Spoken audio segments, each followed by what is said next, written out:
Hello students, मैं हूं प्रदीप चौधरी।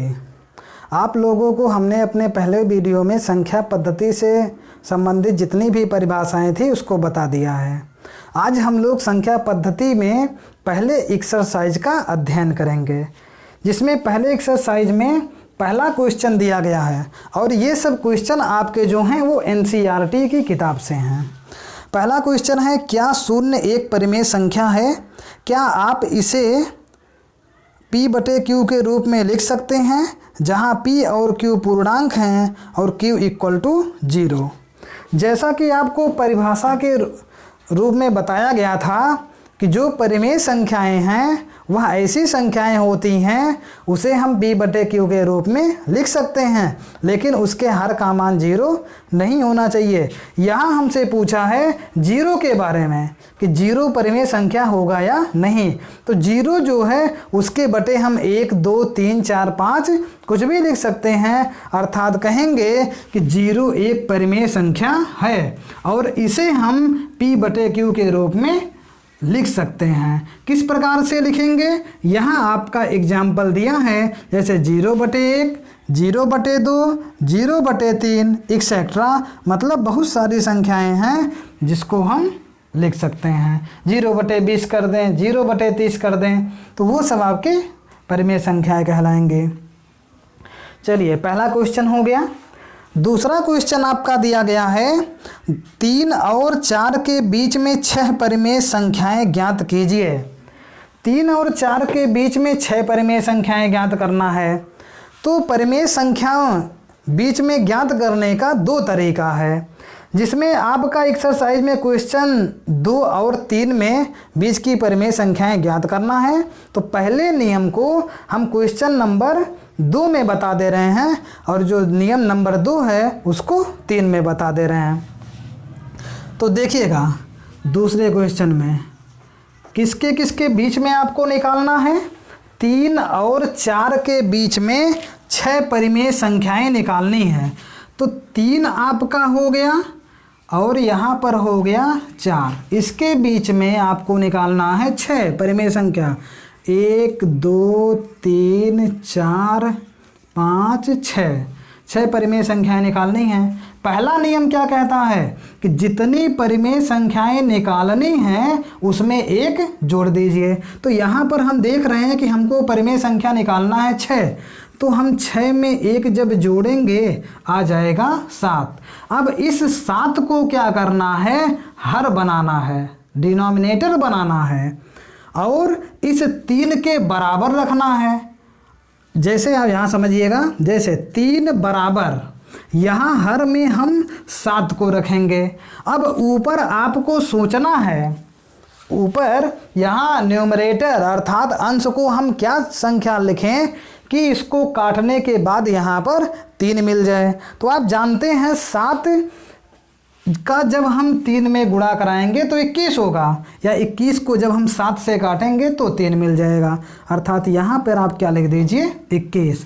इसी प्रकार से आपको यहाँ मिला है 4, तो 4 को अब बराबर करना है और बटे में आपका 7 ही रहेगा। अब आप इसको जब 4 बार ले जाएंगे तो ये हो जाएगा 28। कहने का तात्पर्य क्या हुआ, आपको 21/7 और 28/7 के बीच में 6 संख्याएं निकालनी हैं। तो आप जानते हैं 21/7 के बीच में जो पहली संख्या होगी वह हो जाएगा 22/7, फिर 23/7, फिर 24/7, 25/7, 26/7 और हो जाएगा 27/7। यही जो 6 आपके हैं यही सब क्या हो जाएंगे, आंसर। आप समझ गए होंगे। एक बार और देखिएगा, जितनी परिमेय संख्याएं निकालने के लिए कहेगा उतनी संख्या में आप उसमें 1 जोड़ दीजिए। तो यहाँ 6 कहा था, 6 में हमने 1 जोड़ा, यहाँ मिल गया आपको 7। अब इस पहली संख्या को इसी के बराबर लाना है, अर्थात यहाँ पहली संख्या है 3 बराबर, जो जोड़ने पर मिला है इसको हर में लिखेंगे। इस संख्या को आपको सोचना पड़ेगा क्या लिखें कि काटने के बाद में 3 मिल जाए। तो यहाँ 21 आ जाएगा। 4 को देखेंगे, हर में आपका 7 ही रहेगा। अब यहाँ सोचना पड़ेगा क्या रखें कि काटने पर 4 मिल जाए। तो 7 चौक 28, तो यहाँ हो जाएगा 28 लिख दिया जाएगा। अब इनके 21/7 और 28/7 के बीच में ये आपकी 6 संख्याएं लिख दी गई हैं। आप समझ गए होंगे। इसके बाद में आपका क्वेश्चन है तीसरा, 3/5 और 4/5 के बीच 5 परिमेय संख्याएं ज्ञात कीजिए। चलिए 3/5, ये क्वेश्चन नंबर है 3। कहाँ है 3/5 और 4/5, जिनके जिनके बीच में कहा है उनको हम क्या करेंगे, दोनों सिरों पर रख देंगे कि इनके बीच में हमको संख्याएं निकालनी हैं। अब आपको एक नियम हमने बता दिया है क्वेश्चन नंबर 2 में, अब इसका हम दूसरा नियम उपयोग कर रहे हैं। तो नियम क्या है, पहली संख्या निकालने जा रहे हैं। नियम यह है कि दोनों संख्याओं को जोड़ दीजिए और जोड़ने के बाद में 2 से भाग दे दीजिए। तो जैसे कि संख्याएं आपकी लिखी गई हैं 3/5 और है 4/5, इन दोनों को जोड़ रहे हैं। अब बटे क्या हो जाएगा 2/2 से भाग देंगे। आगे 5 का एलसीएम आपका यहाँ 5 ही रहेगा, और जब हर आपके बराबर होंगे तो ऊपर वाले संख्याओं को चिन्ह के साथ में लिख दिया जाता है और पूरे के बटे 2 रहेगा। आगे जोड़िए, 4 3 हो जाएगा 7/5 और पूरे के बटे 2। इसके बटे में कुछ नहीं है तो 1 माना जाएगा। अब इस 1 का गुणा यहाँ 7 में होगा और 5 का गुणा 2 में होगा, तो आपको मिल जाएगा 7/10। अर्थात इन दोनों के बीच में आपको मिल गया है 7/10। अब क्या करना है, अब इसके बीच में आप यहाँ निकाल दीजिए तो दूसरा नंबर आपका हो जाएगा। अब इतना प्लस इतना, अर्थात 3/5 प्लस 7/10 और इसके बटे हो जाएगा 2। चलिए सॉल्व करते हैं। 5 और 10 का एलसीएम आपको मिलेगा 10। 5 से 10 में भाग देंगे आएगा 2। 2 का गुणा यहाँ 3 में होगा तो 2 3 6 प्लस 10 से 10 में भाग देंगे 1। 1 का 7 में होगा 7/2। चलिए 7 और 6 हो जाएगा 13/10।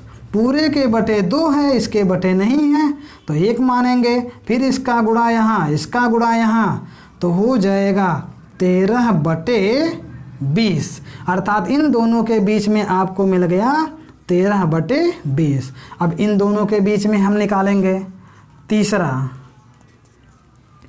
7/10 प्लस 4/5 पूरे के बटे हो जाएगा 2। बराबर करके इन दोनों का एलसीएम लेंगे आएगा 10। इसके बाद 10 एकन्नम 10 तो यहाँ आएगा 7। 5 दूना 10 तो 2 चौके हो जाएगा 8 पूरे के बटे 2। चलिए जोड़ दीजिए, 8 7 हो जाएगा 15 बटे, यहाँ हो जाएगा 10 और पूरे के बटे हो जाएगा 2, इसके बटे हो जाएगा 1। अब इन दोनों का इसमें गुणा और बीच वाले का बीच वाले में, तो आएगा 15/20। यहाँ आप लिख दीजिए 15/20। अभी तो हमने 3 प्राप्त किया, चौथा और पांचवा प्राप्त करने के लिए आप चाहे इन दोनों के बीच निकालिए, चाहे इन दोनों के बीच निकालिए, चाहे यहाँ निकालिए, चाहे जहाँ निकालिए। आप अपनी इच्छा के अनुसार किसी भी संख्या के बीच में निकाल सकते हैं। चलिए चौथा हम निकाल देते हैं इन दोनों के बीच में, तो मिलेगा 3/5 प्लस 13/20 और सबके बटे 2 बराबर। इन दोनों का एलसीएम हो जाएगा 20। 5 चौक 20 तो 4 3 12 प्लस 20 एकन्नम 20 तो 1 में 13 का गुणा हो जाएगा बटे 2। जोड़ दीजिए, 13 और 12 हो जाएगा 25 बटे 20 पूरे के बटे 2, इसके बटे कुछ नहीं है तो 1 मानेंगे।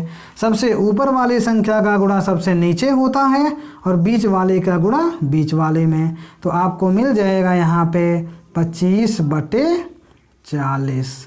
तो यहाँ पर हम लिख देंगे 25 बटे 40। 1 2 3 4, अभी 4 निकल गया। अब आपको एक और निकालना है, पाँचवा। चलिए पाँचवा हम इसके और इसके बीच में निकाल देते हैं, तो हो जाएगा 13 बटे 20 प्लस 7 बटे 10। अब पूरे के बटे हो जाएगा 2। चलिए एलसीएम ले लीजिए दोनों का। दोनों का जब एलसीएम लेंगे तो आएगा आपका 20, 20 एकन्नम 20, 1 का 13 में होगा 13 प्लस 10 दूना 20, 2 साते 14, पूरे के बटे हो जाएगा 2। आगे 14 में 13 हम जब जोड़ेंगे तो आएगा आपका 27 बटे 20, पूरे के बटे 2, इसके बटे हम 1 मान लेंगे। अब सबसे नीचे का सबसे ऊपर और बीच वाले का बीच में हो जाएगा 27 एकन्नम 27 बटे 20 दूना 40, अर्थात इन दोनों के बीच में आ गया 27 बटे 40। ये सब आपकी परिमेय संख्याएं हो जाएंगे। तो आंसर आपका क्या होगा, यही इतना।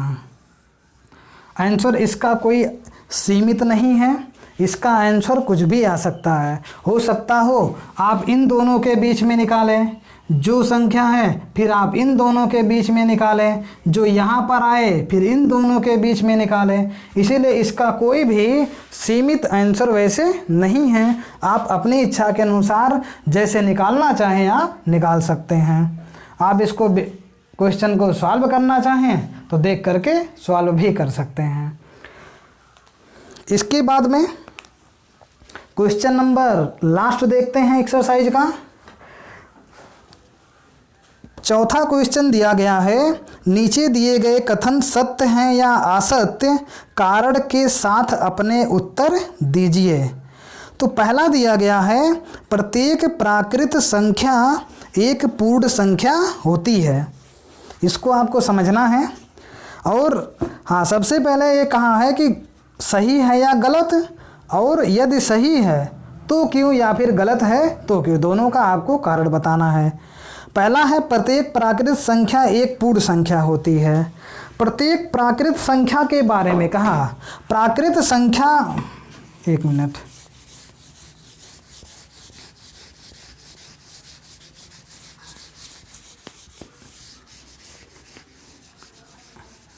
चलिए कहा है प्रत्येक प्राकृत संख्या, चौथे का पहला।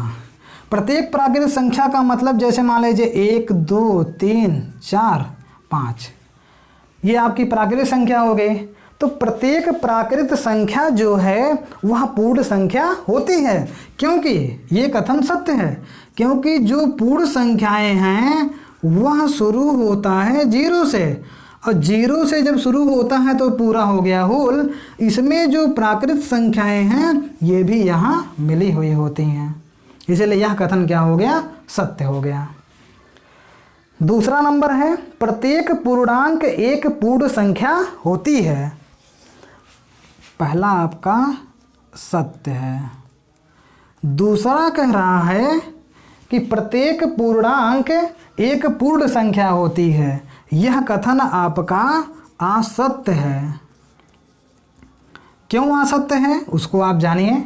प्रत्येक पूर्णांक के बारे में कहा है। आप जानते हैं पूर्णांक जो होता है उसमें धनात्मक और ऋणात्मक दोनों प्रकार की संख्याएं आती हैं। तो प्रत्येक पूर्णांक की बात कहा, चाहे धन हो चाहे ऋण हो, उसको ये कह रहा है पूर्ण संख्या होती है।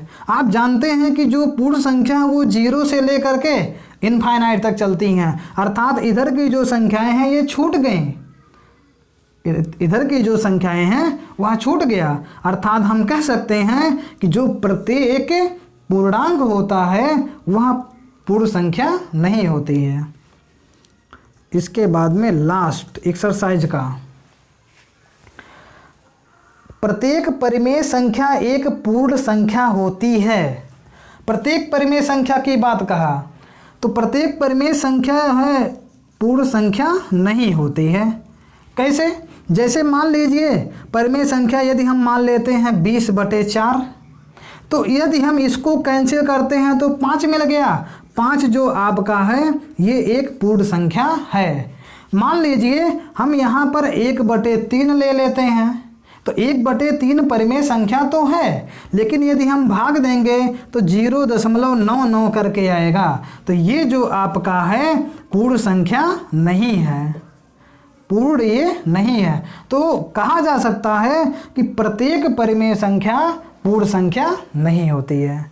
उम्मीद करते हैं आप लोग सभी क्वेश्चनों को समझ गए होंगे। आप लोग इन सभी क्वेश्चनों को सॉल्व कीजिएगा। आगे आप लोगों से अगली एक्सरसाइज में हम मिलते हैं, तब तक के लिए बेस्ट ऑफ लक।